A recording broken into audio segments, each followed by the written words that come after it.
Buenas tardes. Vamos a ir dando comienzo a esta mesa de cierre. Le pedimos a los asistentes que retomen sus lugares.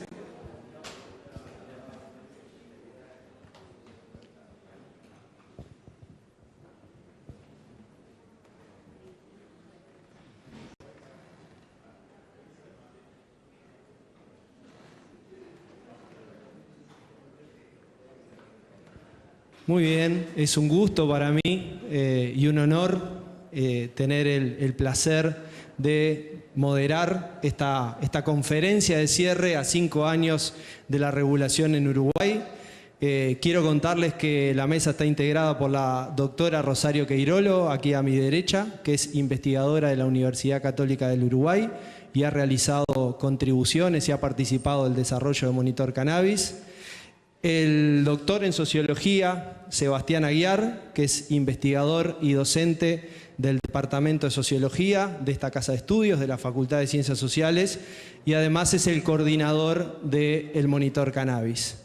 Por último, allí a la derecha, contamos con la presencia del magíster Marcos Baudián, que es docente e investigador de la Universidad ORT y integra como uno de los investigadores del staff de Monitor Cannabis.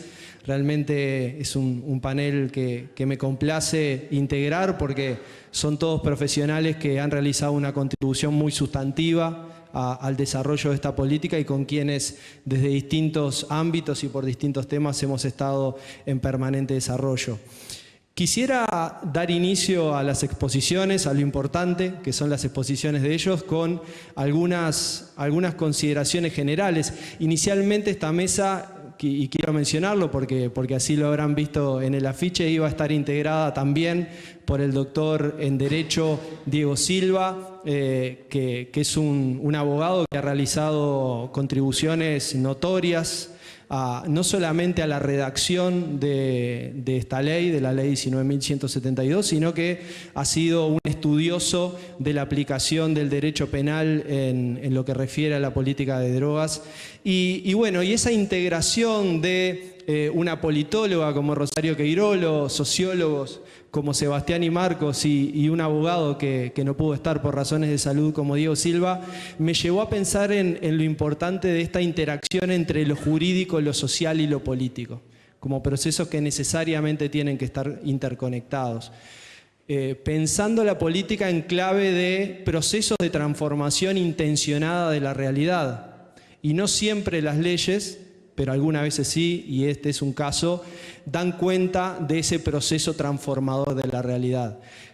Pero no alcanza con la vocación política y el coraje político y los procesos democráticos para conformar un marco jurídico como el que se conformó, si no hay procesos de apropiación y de transformación de las estructuras sociales, no solamente a un nivel material, y esta política se hace de una materialidad que ha avanzado y que tiene que seguir avanzando, sino en un proceso de cambio sociocultural. Creo que ese es uno de los aspectos más relevantes y que no quiero condicionar al panel, pero que me gustaría que estuviera presente también en el debate como ustedes.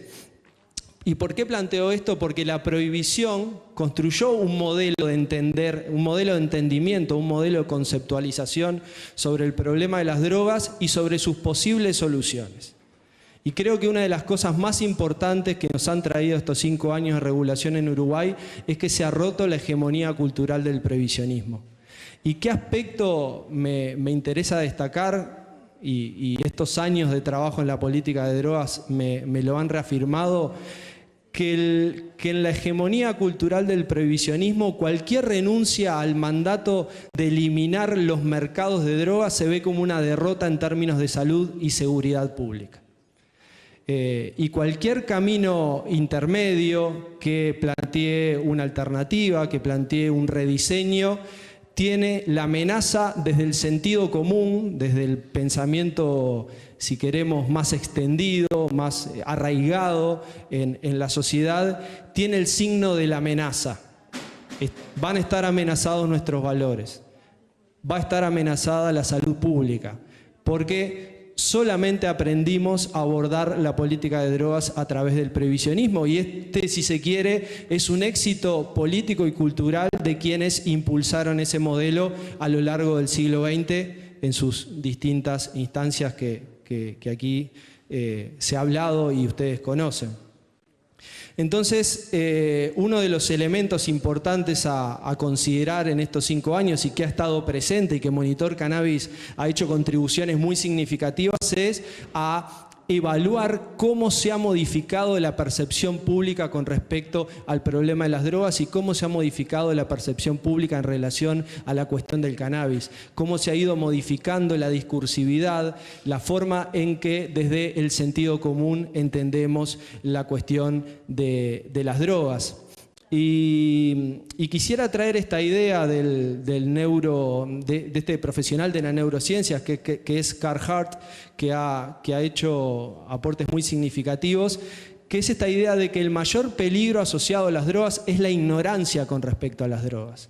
Y la ignorancia con respecto a cuáles son las soluciones más efectivas para abordar los problemas que sí efectivamente existen en la interacción de los individuos y de la sociedad con las drogas. Entonces, creo que la regulación ha hecho un aporte bien significativo.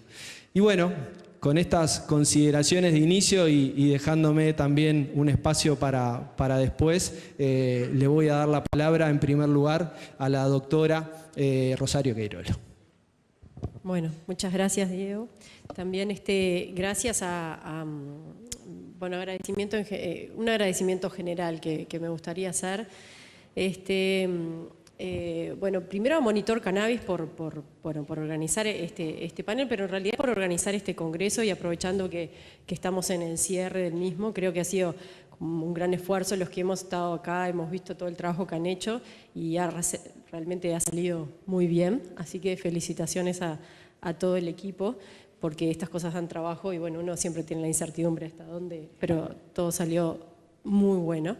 Creo que hubo presentaciones muy interesantes sobre lo que han pasado en estos 5 años en Uruguay, pero también sobre lo que ha pasado en otras partes del mundo, y tuvimos miradas internacionales que ponen a Uruguay en una perspectiva comparada, junto con miradas más locales que claramente analizaban aspectos particulares de la implementación de esta política, como, no sé, la evolución de los clubes de cannabis en Uruguay, a cómo han cambiado los encuadres que los medios de comunicación utilizan para hablar de esta regulación.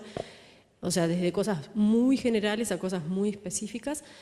Esa variación ha sido importante para ir viendo cómo este puzzle se va armando. Y también creo que la composición de la gente que estamos acá ha hecho que sea como un congreso muy rico en diversidad de perspectivas. ¿Sí? Hay diferentes disciplinas trabajando sobre este tema, gente que viene con diferentes formaciones. Hay gente de Uruguay, hay expertos internacionales, hay gente que hace más que nada investigación, pero también tuvimos la voz de los implementadores. Bueno, ahora tenemos a Diego acá, tuvimos periodistas, tenemos personas que trabajan desde la actividad más, o sea, desde el activismo, desde la sociedad civil, gente que trabaja más en mercado, usuarios. Esta diversidad creo que ha hecho que también pensemos lo que han sido estos 5 años desde una diversidad de perspectivas.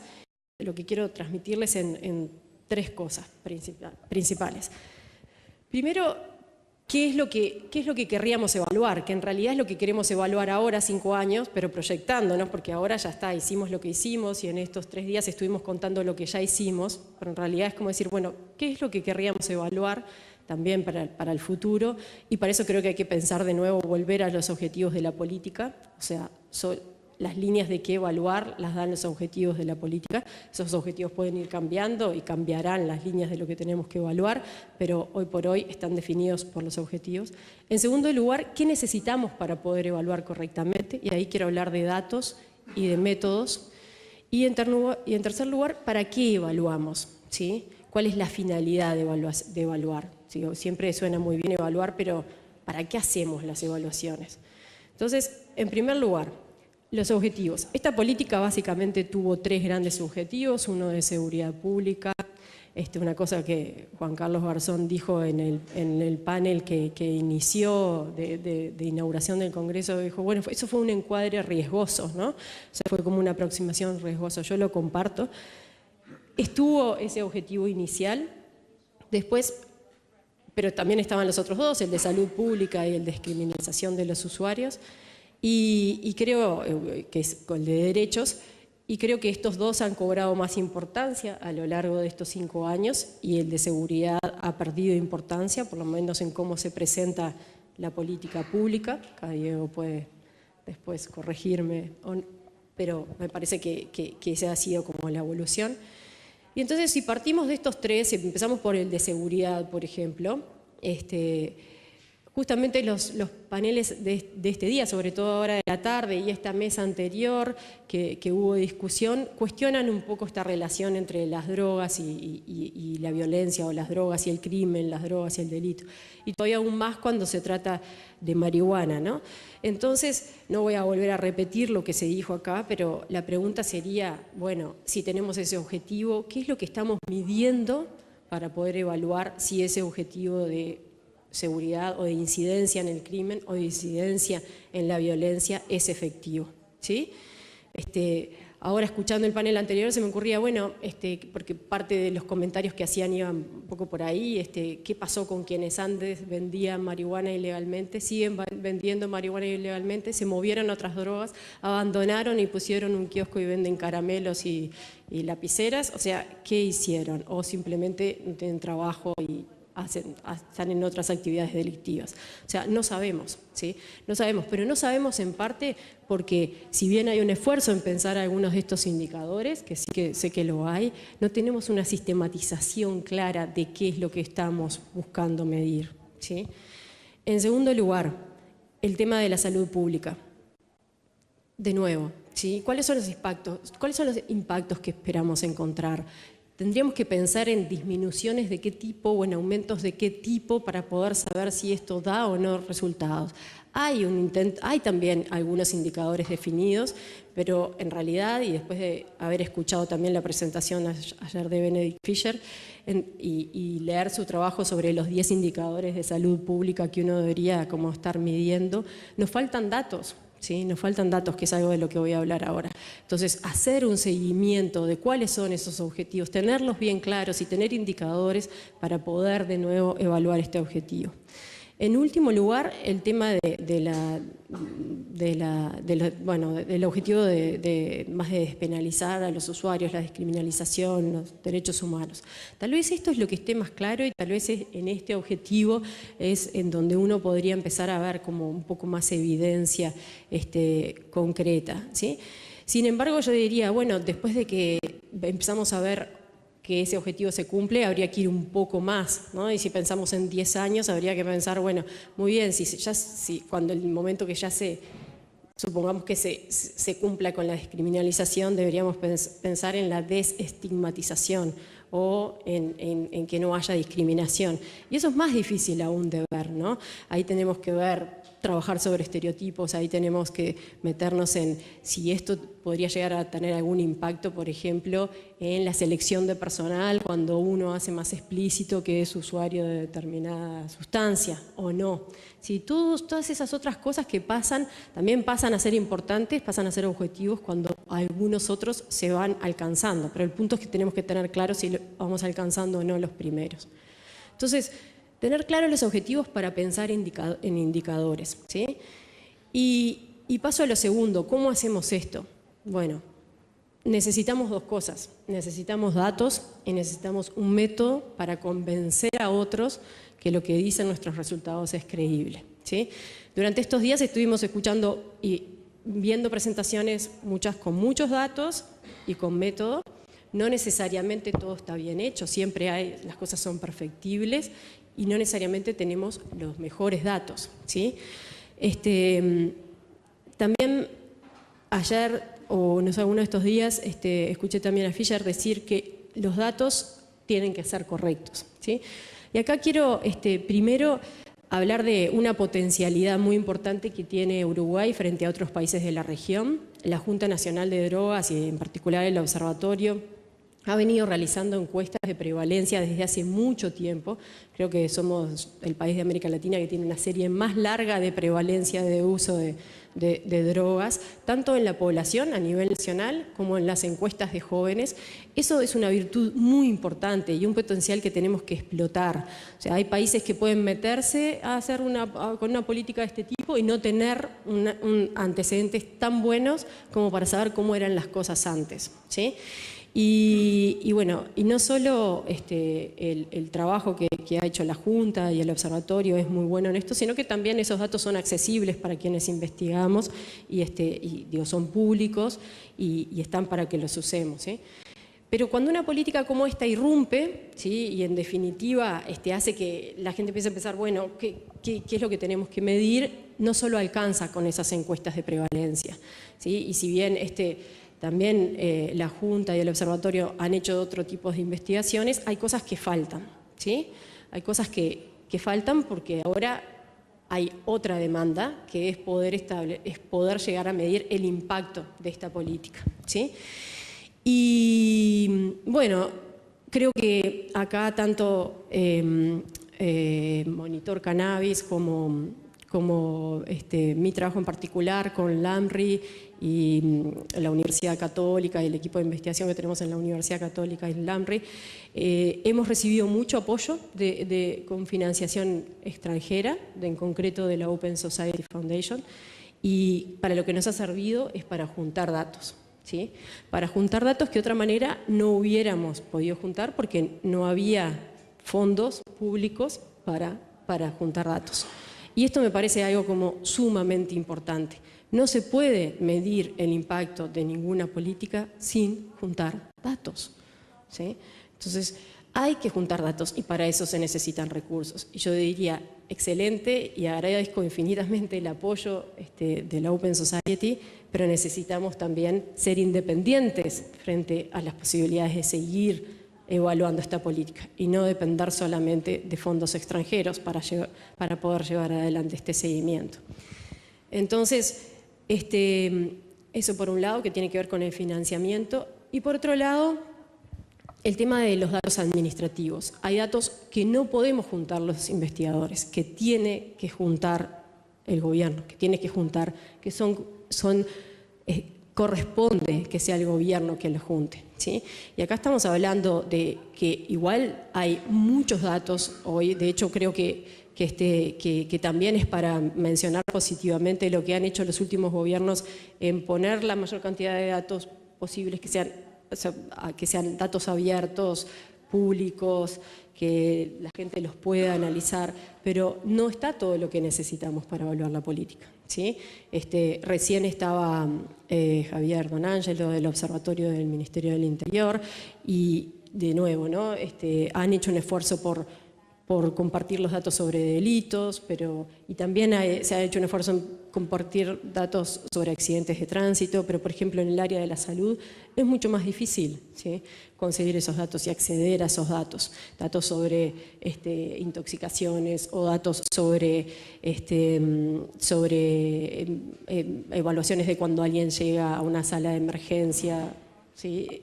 Me parece que todavía lo que falta es entrenar también a quienes recolectan esos datos y dar instrucciones de que esos datos son importantes para poder relevarlos, ¿sí? Si no tenemos esos datos no vamos a poder medir esa evolución, ¿ah? Y eso ya nos excede a quienes investigamos. Nosotros podemos contribuir, ayudar, pero eso tiene que ser gestionado desde adentro de quienes administran la política.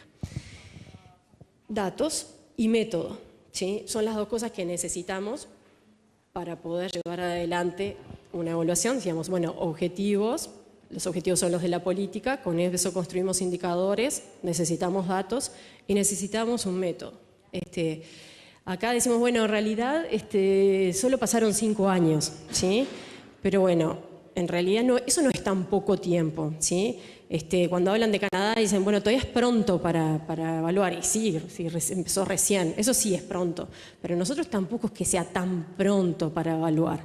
En algunas cosas yo creo que todavía tendríamos que tener más claridad, ¿sí? Y no la tenemos. No la tenemos en parte porque nos falta profundizar en los métodos, ¿sí?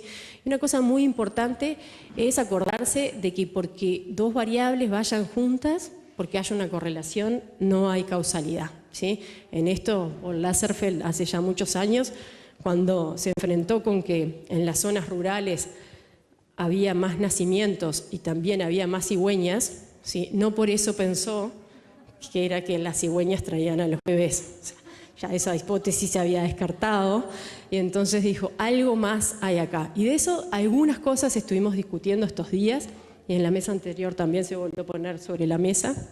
Sí, pensar que hay variables que pueden ir juntas, pero no necesariamente una causa a la otra. En el caso de los homicidios es claro, ¿no? O sea, ¿cuál es la historia por la que en realidad podríamos pensar que la regulación hizo aumentar el homicidio? ¿Sí?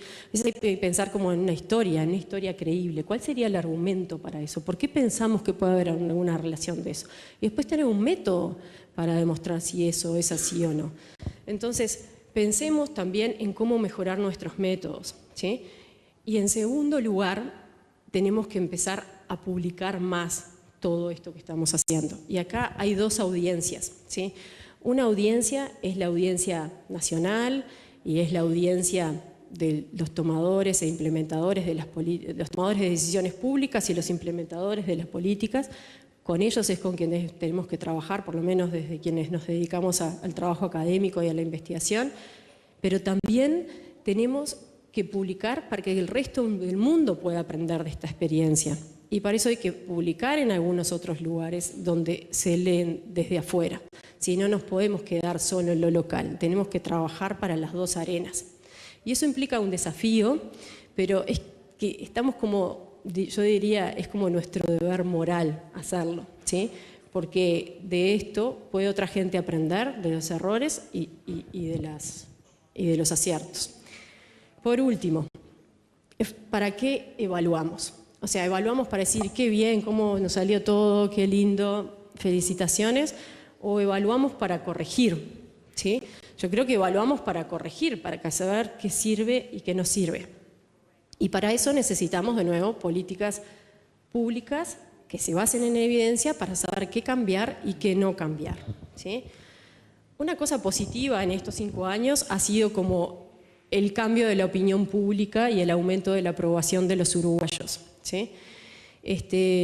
Yo le doy bastante importancia a eso, no solo porque soy politóloga y me interesa en general los posicionamientos políticos de la gente, creo que terminan incidiendo, sino porque hay evidencia de que, o sea, hay muchas investigaciones que aseguran que si uno tiene un escudo de apoyo popular frente a determinadas políticas, esas políticas pueden ser más estables e incluso pueden recibir cambios y ser modificadas y la gente igual seguir valorándolas. Es decir, que no frente a cualquier pequeño cambio uno pierde adhesiones. Entonces, considerando como apoyo o escudo que se está ganando con la política de a poco, ¿no? que de a poco los uruguayos van apoyando cada vez más esta política, pensar qué se va a hacer con esa evidencia de esas evaluaciones. Y entonces, ahí Tom de Corte en la presentación también del inicio de este congreso decía, bueno, están entre los modelos, tenemos el prohibicionismo, tenemos la legalización más al estilo Estados Unidos, dejada al mercado. Uruguay se pone en un lugar en el medio, hace una cosa muy distinta a otros países, también por cómo funcionan las cosas en Uruguay, porque hay capacidad estatal, que hablábamos recién, que no en todos los países y menos en la región latinoamericana existe tanta capacidad estatal y la posibilidad de implementar políticas públicas. Entonces también por esa capacidad estatal y por ese rol importante que tiene el Estado en esta regulación, es que todavía tiene mucho más margen de acción para hacer modificaciones que en procesos de legalización que están más dejados solo al mercado. Entonces me parece todavía que es un desafío mucho más interesante, ¿sí?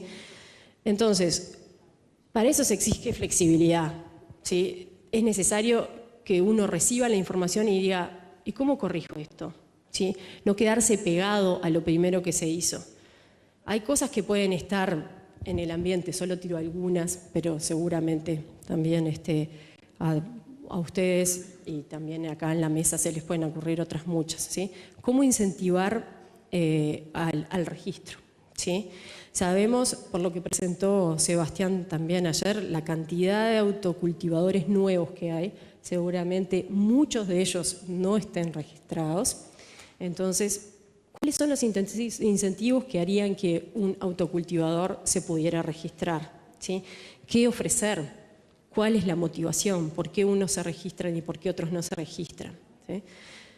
¿Cuánto aceptar el mercado, este mercado gris o mercado que no es ni el legal ni el ilegal tradicional? ¿Sí? ¿Y cuánto hacer enforcement o cuánto hacer fiscalización de ese mercado gris? ¿Qué es lo que se logra con una cosa o con la otra? ¿Cuál es la ventaja de tener un registro? A veces vemos que se pensó en un registro, que hay mucha gente que evade el registro y que esos que evaden el registro son los que nutren ese mercado gris. ¿Sí? ¿Para qué tanto necesitamos el registro? ¿Qué vamos a hacer con ese registro? ¿Cuáles son los incentivos en los comportamientos que está generando el registro y qué es lo que nos estamos perdiendo por tener un registro? Entonces, tiro estas ideas simplemente como posibles cosas que una evaluación basada en evidencia podría hacernos pensar para ir cambiando y mejorando en base a los objetivos que esta política está buscando. Entonces, ser permeables a repensar la política, eso también me parece que incluye ser permeables a escuchar las voces de quienes están metidos en esta política pública, y eso implica a los actores de la sociedad civil, esto implica a los actores del mercado que ya van generando sus propios intereses, a los usuarios y a los investigadores que hacen investigación académica. Y bueno, así creo que capaz que dentro de 10 años, que ya no vamos a poder decir que pasó poco tiempo y que, ¿no? Aunque eso es muy uruguayo, vamos tranquilos, pero ya dentro de 10 años, digamos que ya se nos va acabando el argumento de eso. Ahí ojalá que tengamos más resultados para mostrar y algunas cosas más concluyentes que decir. Gracias.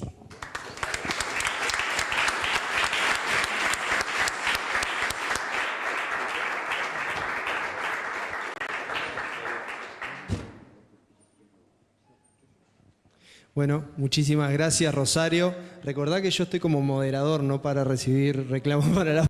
No, un chiste.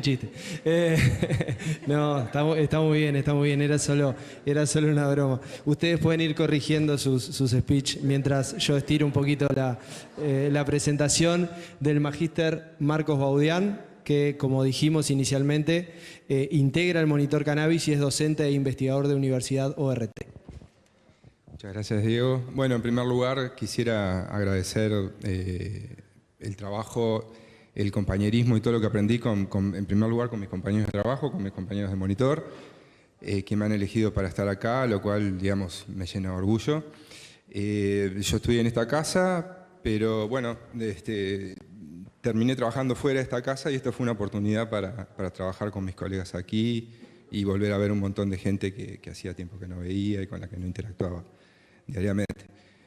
También conocí un montón de gente vinculada al Estado, como Diego, como Martín, como Javier Donangelo, y con ellos hemos construido también una buena relación para avanzar en el conocimiento de esta regulación. Y también tuve la oportunidad de trabajar con gente como Rosario y su equipo, que la verdad son de primera, y no solamente hemos compartido trabajo acá, sino también hemos estado juntos en instancias internacionales y ha sido un gran aprendizaje para mí. Bueno, yo quisiera hablar de tres cosas. En primer lugar, de cuáles son los logros más importantes que ha tenido la regulación hasta ahora. En segundo lugar, cuáles son los desafíos que enfrenta en el corto plazo. Y en tercer lugar, quisiera cerrar reflexionando muy brevemente acerca de uno de los objetivos que generó más ruido este año y que fue muy promovido al inicio de la regulación, que es el objetivo de seguridad. Y bueno, ¿cómo deberíamos moderar la expectativa que tenemos en este punto, que ya nos damos cuenta que no es tan fácil como se pensaba? Bueno, voy a empezar por cuáles son los logros que ha tenido la regulación hasta ahora.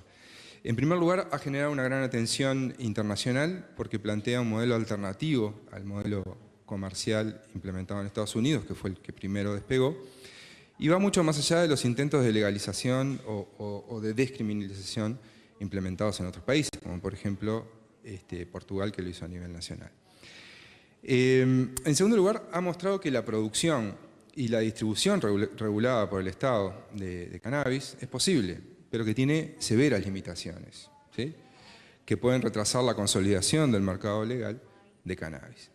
Y esto creo que es un logro, porque cuando otros países hagan lo mismo que hicimos nosotros, van a saber qué les espera y cómo afrontarlo. Creo que estamos haciendo una contribución al resto de los países que se van a involucrar en un camino de regulación como el nuestro, y hasta donde sé, hay varios países que están interesados en seguir un camino como el nuestro. La regulación también ha mostrado que incluso con una implementación parcial de la política, la opinión pública responde a la regulación con simpatía en el largo plazo.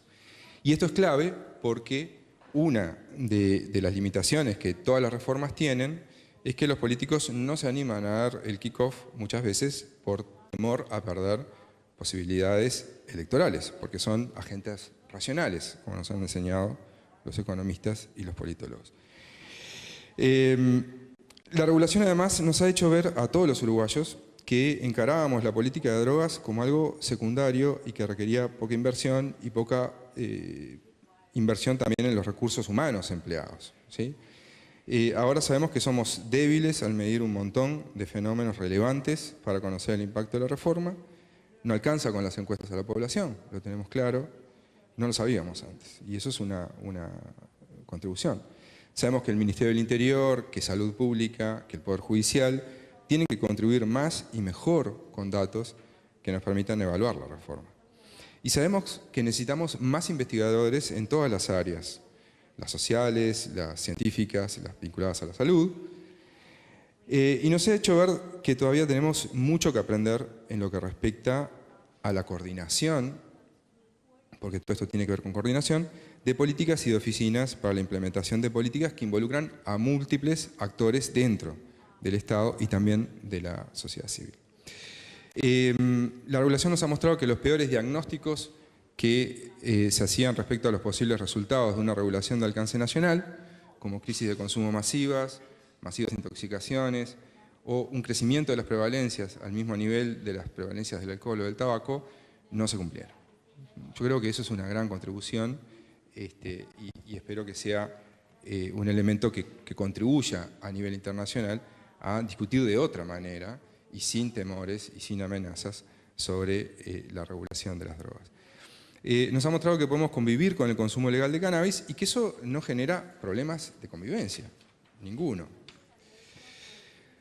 Por último, nos ha mostrado que consumir productos de calidad es un cambio posible y deseable en lo que respecta a drogas, y esto ha quedado un poco opacado porque la regulación tuvo una fundamentación muy fuerte en seguridad y nos olvidamos un poco de que esta regulación también tenía que ver con derechos, ¿sí?, con derechos de las personas a consumir drogas en determinadas condiciones. Bien, ¿cuáles son los desafíos de corto y mediano plazo que tienen los reguladores? En mi opinión, la clave de la regulación es el mercado legal, ¿sí? Hoy la producción no alcanza para abastecer el mercado, aunque ha crecido enormemente. Perdón. Lo decía separado porque puede ser entendido como una demanda. La consolidación del mercado legal creemos que es la clave para la consolidación de esta política. Es algo muy importante a seguir avanzando en esto. Hay todo un nuevo mercado gris de marihuana que también plantea desafíos a la política pública. Como decía Rosario, bueno, hay que perseguirlo, ¿cómo? Hay que corregirlo, ¿qué hay que hacer con respecto a esto? Y creo que es un desafío bien interesante. Si bien no experimentamos situaciones dramáticas, tenemos crecimiento en las intoxicaciones involuntarias y en las intoxicaciones en general con cannabis. Es esperable esto debido a que hay más exposición de distintas poblaciones al producto y que nosotros creemos que necesitamos más educación en el consumo, es decir, no solamente focalizada en la prevención y enfatizada en los riesgos, ¿no?, sino también educar en el consumo. la droga es legal y podemos hacerlo. También hemos visto que el consumo de otras drogas se ha mantenido relativamente estable o en crecimiento, algunas drogas como cocaína o los nuevos psicoactivos. Y una hipótesis que se tenía al principio era que precisamente un mayor consumo de cannabis podría hacer bajar el consumo de otras drogas. Pero hay que tener en cuenta que nosotros creemos que el gobierno ha sido tibio con respecto a los temas de cannabis. Que se ha exagerado el mensaje respecto al cannabis cuando lo hemos legalizado y regulado, porque su consumo, entre otras cosas, es preferible al de otras drogas. Eso también es algo que no solamente estuvo en la discusión, sino que está en la discusión internacional y hay que tenerlo claro, ¿sí? Por eso también hay que educarnos. Yo no digo promover, pero sí educar en esto y no solamente hablar de los riesgos. Debemos ser también más igualitarios en el acceso al cannabis legal. La regulación favorece a los afluentes, a los que tienen más posibilidades económicas, a los que tienen más posibilidades de vínculos sociales, ¿sí? Y las encuestas muestran que los más pobres, dicho de manera grosera, consumen más el producto ilegal, que es el prensado. También es esperable, aunque no tenemos datos, que los más pobres que cultivan experimenten más problemas para mantener sus cultivos y para hacerlos rendir bien. Entonces deberíamos facilitar el acceso de la marihuana legal, deberíamos facilitar y estimular, sobre todo en las zonas más vulnerables, el desarrollo del autocultivo, que como hemos visto en las presentaciones tanto nuestras como de la Católica, hoy es un gran abastecedor del mercado. Otra cosa que es importante, y lo decía Serrana Mesa hoy, deberíamos facilitar el acceso de la marihuana a la población privada de libertad, ¿verdad? Eso es algo que... La población privada de libertad, hoy en día en Uruguay, son los únicos que pueden fumar dentro de lugares cerrados, ¿sí? Porque se entiende que, bueno, que fumar cigarrillos en una prisión es algo que puede ayudar a las personas, ¿sí? Aunque no le haga bien a sus pulmones. Entonces, ¿por qué pueden fumar cigarrillos si no pueden fumar marihuana, que es legal? ¿Sí? Además van a consumir cualquier otro tipo de drogas en condiciones y situaciones muy malas. Entonces, facilitar el consumo de marihuana legal en las cárceles creemos que haría mucho bien a las personas y al sistema también, como muy bien contaba la anécdota Serrana. Creo que los uruguayos, además, debemos mejorar nuestra regulación de cannabis, pero ya debemos empezar a pensar en la regulación de otras drogas, ¿sí? Porque nosotros estamos regulando un mercado que previamente era ilegal, pero tenemos muchos otros mercados ilegales que siguen operando y que siguen generando las mismas nefastas consecuencias que antes teníamos vinculadas a cannabis. Y tenemos ya algo de evidencia para mostrar que regular no tiene consecuencias nefastas y terribles. Entonces, deberíamos empezar a pensar si realmente queremos avanzar en la solución de todos los problemas que están vinculados a tráfico. Por otra parte, los ciudadanos uruguayos, que estamos acostumbrados a generar revoluciones pacíficas, que tenemos una de las primeras democracias en sentido estricto del continente, que fuimos el primer estado de bienestar, donde además las mujeres pudieron votar por primera vez en América Latina y un largo etcétera, nos merecemos también una clase política que no jueguen con la política de drogas, ¿sí? Que tengan claro que con la política de drogas no se puede jugar. Yo sé que muchos han dicho en el Congreso, bueno, tácitamente la clase política asume que la regulación no tiene marcha atrás, pero tácitamente, debería ser explícitamente, ¿sí? ¿Por qué debería ser explícitamente? Porque lo que ha pasado es decir, bueno, vamos a evaluar y si las cosas salen mal, vamos a tomar las medidas que tengamos que tomar. Y esto parece ser que si las cosas salen mal, vamos a volver hacia atrás, vamos a volver hacia el régimen de prohibición, ¿sí? ¿Alguien se ha puesto a pensar qué consecuencias puede tener volver hacia atrás? Imagínense que en la década de los 20 se hubiera decidido, bueno, las mujeres pueden votar en Uruguay, pero vamos a ver cómo votan, ¿sí? ¿No? Vamos a evaluarlo, vamos a ver cómo votan, y en función de eso vamos a ver si le permitimos seguir votando. Bueno, Por último, con el tema de los desafíos, si bien concitamos el interés de otros países en los resultados de la regulación, como muy bien dijo Rosario, y no quiero ahondar en esto, debemos producir más datos, debemos tener más informes, debemos publicar más y debemos publicar más en inglés, ¿sí? En este sentido, me voy a alejar un poco para que no se vea como una reivindicación, pero de futuro los excelentes informes que está publicando el IRCA deberían aparecer en inglés. Yo creo que hay toda una población de académicos y policy makers en el mundo que ávidamente lo leería, porque es muy bueno. Lo digo de verdad. Bueno, ¿qué expectativa deberíamos tener frente al objetivo de seguridad, que fue promovido como una de las justificaciones más importantes de la ley? Ha habido una expectativa desmedida con respecto a eso, eso es clarísimo. Toda nuestra investigación de Monitor, de UCUDAL, lo que decía Javier Donangelo, no ha tenido un efecto en disminuir, porque la economía del narcotráfico ha echado raíces en las zonas más vulnerables de nuestras grandes ciudades, no solamente de Montevideo. Y es una forma muy rápida de hacer dinero para personas que tienen pocas chances, dado su capital educativo y relacional, y económico sin lugar a dudas. Entonces, para cambiar esta realidad, no alcanza con la regulación del cannabis. Tenemos que pensar de otra manera, tenemos que pensar que tenemos que invertir muchísimo dinero en poblaciones que han sido dejadas atrás, ¿sí? Y que están concentradas en determinados puntos de las ciudades, lo cual facilita enormemente el trabajo del narcotráfico.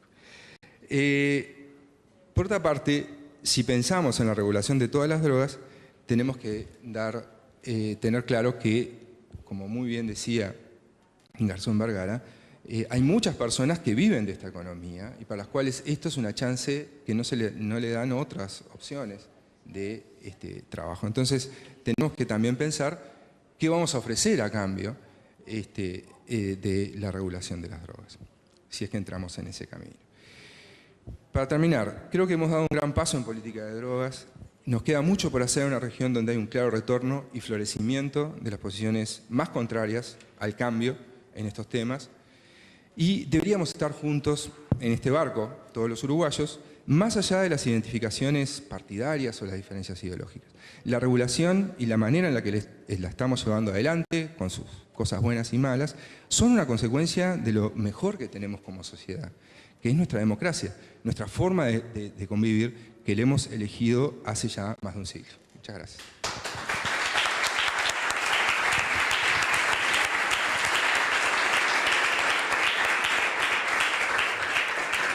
Realmente excelente los aportes de ambos, muchísimas gracias.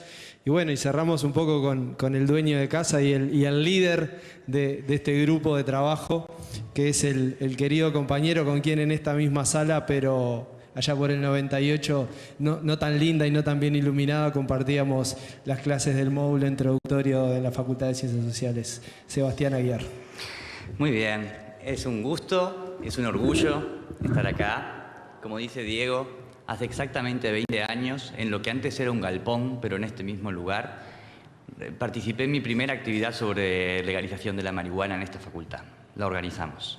O sea que es una especie de renovado placer o de doble placer también estar acá en este momento. Es, por otro lado, un momento de despedidas. Estamos en ello, en este acto, cerrando un hermoso congreso.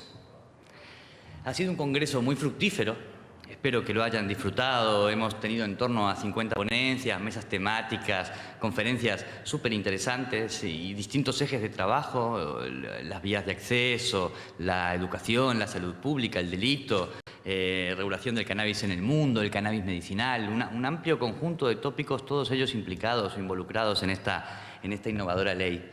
Yo voy a hacer en esta presentación un mix entre algunas tareas que me tocan como cierre de congreso y por otro lado algunos elementos de contenido. En relación a las primeras, no puedo empezar sin agradecer fuertemente a Valentina, a Rocío, a Nicolás, a Juliana, que participaron y fueron centrales en que todos y todas estuviéramos aquí hoy. Así que muchas gracias, les pido un pequeño aplauso.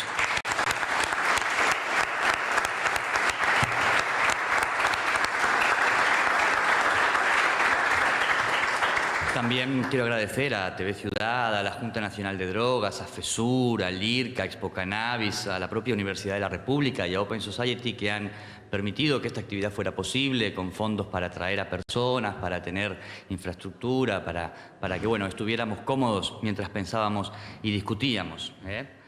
Creo que en este lapso son 5 años, como decía ayer, de la regulación del cannabis, pero también un momento que implica varios hitos anteriores o vinculados. Han cambiado mucho las cosas en este periodo. Yo recuerdo, por poner algún ejemplo, el debate nacional de drogas en 2011. Hoy, la Universidad de la República que nos alberga, en ese momento era mucho más cerrada este tema. Recuerdo que tuvimos que ir con la querida Clarita a buscar firmas de grado 5, como de un montón de facultades, para lograr un pequeño proyecto que coaguló en el debate nacional de drogas, una actividad con algunos paralelismos con la que hoy tenemos y que creo que también tuvo un carácter un poco fundacional en la temática. Entonces las cosas han cambiado mucho, han cambiado para bien. Me gustaría hablar más de eso porque eso es un tema que me moviliza y en el que participo desde hace mucho tiempo y se me ocurren un montón de agradecimientos, un montón de referencias y veo aquí tantas caras conocidas que han estado en este proceso y merecerían estar aquí arriba, que bueno, evidentemente me voy a quedar corto en ese necesario homenaje y recuerdo. También es una despedida porque en este momento, también en este acto un poco, cierra su trabajo Monitor Cannabis. Estamos muy orgullosos y orgullosas de lo que hemos hecho. Lo que hemos hecho junto a Raquel, junto a Mauricio, junto a Marco, junto a Martín, Gustavo, Clara, Florencia. Creo que hemos aportado, hemos cumplido un papel en este lapso y hoy hay otras condiciones. Hay 3 ediciones de un diploma sobre políticas de drogas, regulación y control ya llevadas adelante, decenas de egresados, hay muchas tesis en la facultad, hay un número creciente de investigadores. De hecho, una prueba súper interesante y realmente poco usual en nuestro pequeño país es que aquí tenemos exponentes de las 3 principales universidades, que en general entre sí tienen competencias ridículas, roces o historias, historias que explican procesos un poco separados. Bueno, hoy aquí, aunque todos nos queremos y somos amigos, también representamos instituciones que también entonces están trabajando juntas, dedicando esfuerzos a este tema en lo que es una gran novedad, una gran inflexión en estos también 5 años de políticas. Por supuesto, como dice Tom, como decía Rosario, tiene que haber muchas más investigaciones, tiene que haber muchas más publicaciones, tiene que seguirse trabajando y ojalá este Congreso haya sido como si fuese un caldo de cultivo, un catalizador de esos procesos sin duda necesarios. Me tienta contar un poco la trayectoria de Monitor Cannabis, no quiero extenderme en esto, que es un poquito como interno, pero tiene una linda historia, nace de un conjunto, todas y todos los que participamos, casi todos somos o fuimos militantes por la regulación del cannabis, somos convencidos en el tema y Monitor Cannabis es un espacio posicionado. Es un espacio posicionado, pero riguroso. Es un espacio posicionado, pero convencido de que, como decían en la apertura, contra lo que se está peleando es contra la falta de información, contra la mala información, contra la tergiversación de la información y que absolutamente cualquier información, cualquier dato, cualquier análisis o investigación abona, pone piedritas en la balanza del lado de cambiar esta evidentemente fracasada política de drogas prohibicionistas. Estoy muy orgulloso de vivir en un país que tomó esa decisión hace ya 5 años. Insisto, mucha tentación de hablar de Monitor en este periodo. Es un trabajo que hemos hecho casi que en forma, por supuesto, cobramos un poco, hemos cobrado un poco, pero es un trabajo convencido donde, como decía Rosario, lo que hacemos es generar datos. O sea, fue nuestra apuesta con el dinero que logramos, con lo que buscamos, con nuestros esforzados proyectos. Lo que hemos intentado sistemáticamente ha sido eso, grupos de discusión, encuestas, workshops, numerosos workshops que modestamente creo han contribuido a catalizar, también a movilizar aspectos que en su momento parecían trancados en la política. Pero bueno, supongo que el mejor homenaje a mis queridos amigos Monitor Cannabis es contar algunos resultados de la investigación. No voy a abundar, han sido muy claros, mucho mejores que lo que yo lo podría hacer, Rosario y Marcos. Mis líneas de trabajo en Monitor son solo unas pocas. Hay temas que no trabajo, no conozco casi nada de cannabis medicinal o de numerosas otras temáticas, pero en algunas he podido desarrollar un trabajo que me parece que da resultados interesantes. En opinión pública, como decíamos, el acuerdo en la actualidad supera el desacuerdo. Y eso tiene una enorme cantidad de corolarios, de conclusiones. Esto responde muchas preguntas que se formulaban hace 5 años, preguntas que incluso se renovaban en este Congreso. Yo discrepo con la presentación, bueno, que Rosario sostiene, de que fue una política top-down, ¿no? Esto tiene muchos argumentos para ello. Yo pienso que fue un proceso más complejo, un poco más dialéctico en ello, pero en ese momento la cuestión de la opinión pública parecía crucial y nosotros o se insistía en el hecho de que, bueno, con las razones se llega,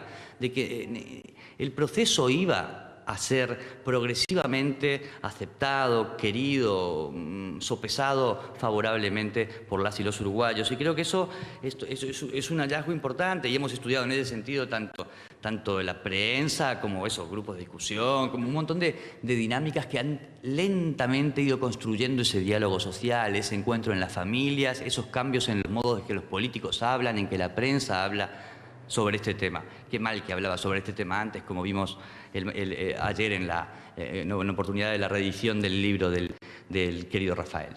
Muy bien, entonces si hay razones, la gente se convence y como decía Marcos, lo mismo pasó con el sufragio femenino en nuestro país, lo mismo pasó con las 8 horas, en principio medidas, es así, quizás top-down o también opinable en esa dialéctica compleja, pero medidas que progresivamente se volvieron indudables. La palabra progresiva no está elegida sin cuidado. También hemos trabajado mucho, yo he participado en análisis sobre el mercado regulado, sobre su cobertura, su resultado económico, sus resultados indirectos, y sabemos que el mercado regulado potencial podría alcanzar el 42% de la cantidad consumida en el país. Es preciso señalar también que la vía de distribución en farmacias con solo 2 toneladas distribuidas hasta ahora no alcanza. Es indudable eso. En realidad, de ese 42% estamos más cerca de un 21% si tomamos esas 2 toneladas como la cifra que solamente alcanza para el 5% de las personas registradas. Tenemos que lograr que eso cambie y se han dado pasos muy valiosos en ese sentido, pero tiene que ser una prioridad porque una política medias es una mala política. Es una política que ofrece demasiados flancos y es claro que estamos ante una política que merece ser profundizada en la actualidad.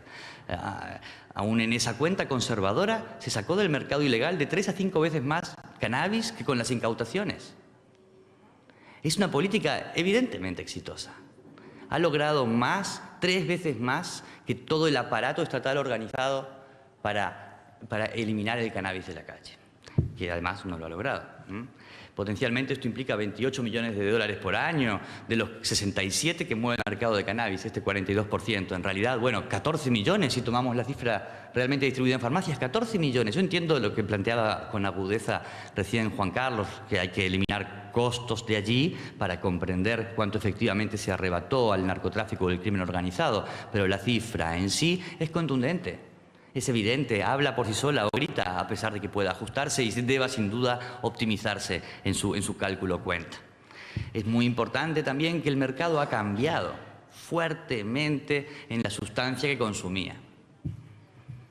Yo llegué a probar el paraguayo prensado. Es una cosa realmente un mal producto, un producto peligroso para la salud, con un montón de efectos secundarios, con un montón de lógicas que ahora no suceden. Hay un gran riesgo sanitario sobre el cual se avanzó y eso debería también ser un resultado evidente, notorio de la ley. Hay varias vías de acceso, hay muchos asuntos muy importantes para hablar aquí sobre el mercado. No estoy siendo para nada exhaustivo porque no puedo no señalar ese corte de clase o ese sesgo socioeconómico de la implementación, un montón de asuntos que me encantaría matizar, pero voy a ocupar demasiado tiempo. Otro tema que también empecé a investigar recientemente y que me tiene sorprendido es el de los cultivadores. Pasaron de 15.000 en 2015 a 45.000 en la actualidad. Hay que entender igual que el 60% de ellos son primerizos, que solo tienen 1 o 2 cultivos, que el 20% no cosechó, pero algo pasó allí en esa demorada implementación de las farmacias, en esa posibilidad de no ser perseguidos en ello, y hay que, como decían hoy, investigar más, conocer más, comprender más, pero también, dado que solo 1/3 de ellos está regulado, y varios de ellos en realidad inscritos en la farmacia, sino en el registro de autocultivo, se vuelve prioritario, como decía recién Rosario, generar incentivos, ofrecer analítica, ofrecer semillas, ofrecer capacitaciones, ofrecer recursos para que los cultivadores y cultivadoras estén contentos de formar parte de una política. ¿Bien? Creo que ahí hay lecciones notorias. Ha sido para mí como investigador, trabajo también en otras áreas, muy un alimento para el espíritu haber podido trabajar en un tema con tanta implicancia social y tantos resultados que ahora empiezan a madurar. También sobre el consumo y las prevalencias hemos trabajado bastante, hemos generado varios informes, no voy a aburrirlos ahora, la mayoría de ustedes los conocen, hay menos policonsumo entre los nuevos usuarios, hay sin embargo un incremento de las prevalencias que por otro lado se asocia a un mayor sinceramiento social, disminuye la cantidad consumida, un montón de asuntos que sabemos a ciencia cierta y que son importantes de afirmar. Vamos a tener la oportunidad el año que viene de tener datos oficiales al respecto, de continuar este análisis, pero que, insisto, como investigador a mí me satisfacen los resultados en la calidad, en su concreción y en la posibilidad de trabajar en este tema. Pero no son solamente mis áreas las que ha trabajado Monitor, hay muchas otras, ¿no? Monitor ha trabajado muchísimo en cannabis medicinal, ha trabajado muchísimo en cáñamo, asesorando a la gente a armar club, ha generado un buen stock de líneas de trabajo. Pero en particular, una de ellas, yo entiendo lo que planteaban hoy, pero quiero resaltarla y sobre todo también felicitar el trabajo de Marcos en ello, el trabajo de llevar adelante la ejecución, nosotros casi que solos, de una ambiciosa batería de indicadores que se habían acordado al principio del periodo, que un comité de científico asesor iba a dirigir, que el Ministerio de Salud Pública iba a llevar adelante y que al final no sucedió. Sin embargo, con mucho orgullo y como ustedes pudieron ver en la presentación de él, tenemos todos esos indicadores actualizados en base, bueno, o muchos de ellos, en base a reuniones, a pedir, a ir y volver, a un trabajo tedioso de morderle los talones a las instituciones, que con mucha amabilidad, ojo, para ellos es un trabajo, yo no quiero ser para nada malagradecido en esto, pero sí quiero también explicitar el trabajo que significó esa línea base que próximamente estará publicada en Internet, cada uno de los indicadores, su evolución, creo que también es un gran hallazgo y ahí tengo listados un montón de pequeños resultados sobre salud, sobre de estudios, no quiero entrar demasiado en cada uno de ellos, en salud, en seguridad, en justicia, solo cuento algunos. Conocemos que hay que el cannabis, aunque hay un incremento de las consultas toxicológicas, se mantiene en el mismo lugar en relación a otras sustancias en cuanto a emergencias toxicológicas. Sabemos también que hay un pequeño incremento del uso problemático. Conocemos la importancia, como señalaba Marcos, de educar en el consumo. Pero ¿qué sabemos? ¿Qué sabemos en el terreno de la salud? Como dice él, como hemos repetido, no hubo una crisis, no hubo un gran problema. País del mundo, de arriba, de abajo, de la izquierda, de la derecha, usted puede regular que en materia de salud, en principio, Uruguay enseña que no hay grandes problemas. ¿Qué sucede con la seguridad? Hubo grandes cambios en el periodo. Estamos en un país distinto, en un país cambiante, donde, bueno, podría hablar mucho rato de esto, porque en gran medida este país distinto es parte de una sensación creada, una sensación compleja de interpretar para nosotros, cientistas sociales. No quiero ser facilista con esto, pero sabemos que hay menos efecto góndola, porque se ha sacado de las bocas a decenas de miles de personas. Sabemos que muchas menos personas se acercan al crimen organizado. Sabemos que, aunque el monto sea discutible, se le ha arrebatado una porción económicamente relevante. Sabemos que, aunque las expectativas de la reducción de la violencia eran exageradas, han disminuido las bocas que tienen cannabis hasta casi desaparecer al sur de Avenida Italia. Y sobre todo sabemos que la expectativa de un incremento de la violencia y la inseguridad a raíz de la regulación está falsada. Uruguay falsó eso, otros países también, era previsible, pero ya sabemos entonces, pequeño país, gran país, de arriba, de abajo, de la izquierda a la derecha, que usted puede regular que en la seguridad no va a haber una emergencia. También hemos trabajado sobre justicia, sabemos que no creció la cantidad de detenidos por tráfico de cannabis, acabamos de escuchar hablar un rato largo sobre esto, pero el claro resultado de nuestro trabajo es que tampoco hubo una emergencia judicial, que no hubo un problema vinculado a la seguridad también, pero un problema de incremento de los procesamientos. Hubo que generar actividades de concientización para que lentamente, más lentamente de lo esperable, se disminuyese la cantidad de cultivadores procesados, un protocolo de actuación policial que permitiese que la policía incorporase estas nuevas políticas. Entonces, también sabemos que pese a que hubo que trabajar, no pasó nada malo, no fue tan grave y creo que en los tres terrenos, en los tres grandes objetivos de la ley, como dice Rosario, hay que profundizar, hay que saber medir, hay que medir mejor, pero podemos decir que a 5 años de la regulación del cannabis tenemos resultados preliminares sólidos y contundentes. en ese sentido, de que no hubo una gran emergencia, faltarán datos, pero sabemos que no hubo grandes problemas y estamos aquí 5 años después diciéndolo nuevamente. Por supuesto, falta muchísimo. Falta muchísimo, como señalaban, para monitorear, conseguir indicadores. Falta, en particular, luchar por una implementación completa de la ley. Hacen falta fondos, hacen falta, como señalaba hoy Juan Carlos, medidas que complementen y que amparen, que abracen esta ley. Hace falta avanzar en la amnistía a las personas aún presas, en las reparaciones a personas que fueron presas injustamente. Hace falta también avanzar hacia comprender esta regulación como la punta de lanza de una revolución cultural, como lo pudo ser en la agenda de derechos. Un país sincero, distinto y realista. Pero creo que aunque falta mucho, estamos en condiciones de decir que lo que se formuló como desde este gobierno, esta última presidencia, como un proyecto piloto, en una decisión discutible y opinable, cuando una ley se aprueba no se hacen proyectos pilotos, pero bueno, si estamos ante un proyecto piloto de una implementación controlada para no generar grandes riesgos, no generar grandes daños, ese proyecto piloto salió bien. Estamos en condiciones, es necesario entonces, como decía, avanzar hacia la implementación con seguridad, con tranquilidad y con la sensación de que estamos innovando y caminando en el sentido correcto. Tengo muchas más cosas para decir, pero quiero solo entonces agradecerles por haber estado aquí, esperar verlos a todas y todos en la cena, y creo que ha sido una actividad de la que hablaremos en el tiempo y que quedará en nosotros como un momento relevante en nuestra trayectoria sobre el tema. Muchas gracias a todas y todos.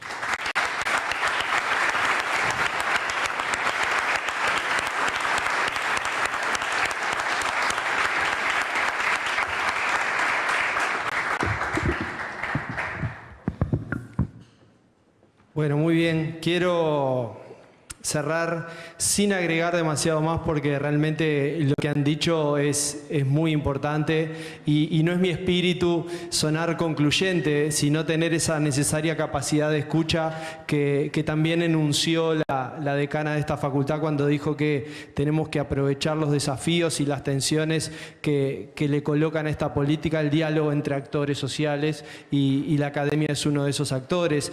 Pero algo que me anotaba acá que me surgía de la conversación con los tres panelistas es que es la capacidad crítica y el debate democrático los que nos trajo hasta este lugar, y después de escuchar las exposiciones de este congreso creo que es lo único que nos permitirá avanzar, esa capacidad crítica y esa capacidad de debate democrático que nos identifica por suerte a los uruguayos, porque estamos aquí y no entro en la discusión si es de arriba hacia abajo, de abajo hacia arriba, pero estamos aquí no por un proceso de generación espontánea, estamos aquí porque hay una intencionalidad política y hubo una intencionalidad política que tiene como parte de sus motores una alianza entre el movimiento social y actores del sistema político, del sistema de partidos y actores gubernamentales que permitieron abrir una brecha de cambio innovador y de transformación social que Uruguay conoce muy bien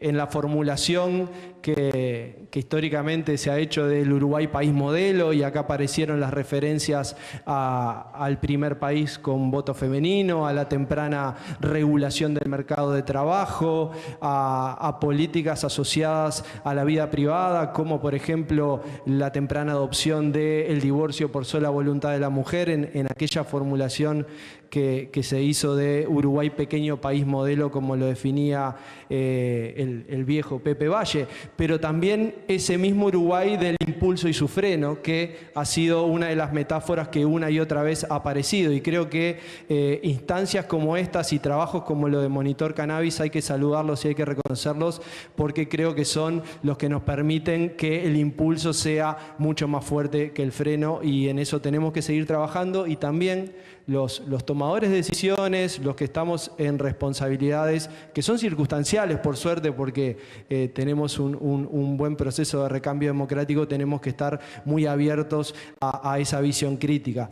Quería además no dejar de mencionar que esta política instala ya de manera inevitable, y creo que esto es algo que estuvo debatido y está en general debatido, si hay marcha atrás posible. Obviamente que siempre hay marcha atrás posible, pero lo que es inevitable que se discuta y se adopte una concepción alternativa a que el giro punitivo es la única respuesta al control de los mercados y de las economías ilegales. Eso es indiscutible y la información y los análisis que se han presentado, pero además muchos estudios que están en proceso, y asumimos también el desafío, las críticas y la responsabilidad que tenemos en términos de generación de datos oficiales, pero puedo ya adelantarles que en poco tiempo vamos a anunciar que los datos oficiales permiten registrar un descenso sostenido en los últimos años en la cantidad de personas procesadas por delitos de estupefacientes. Y ese es un dato significativo en términos estadísticos que también es consistente con la cantidad de delitos, con la proporción de delitos relacionados a drogas en el Uruguay. Así que bueno, agradecerles además la amabilidad y la posibilidad de haber compartido esta mesa con ustedes, que para mí y para todos los que trabajamos en el IRCA y en la Junta de Drogas son referentes muy importantes. Muchas gracias.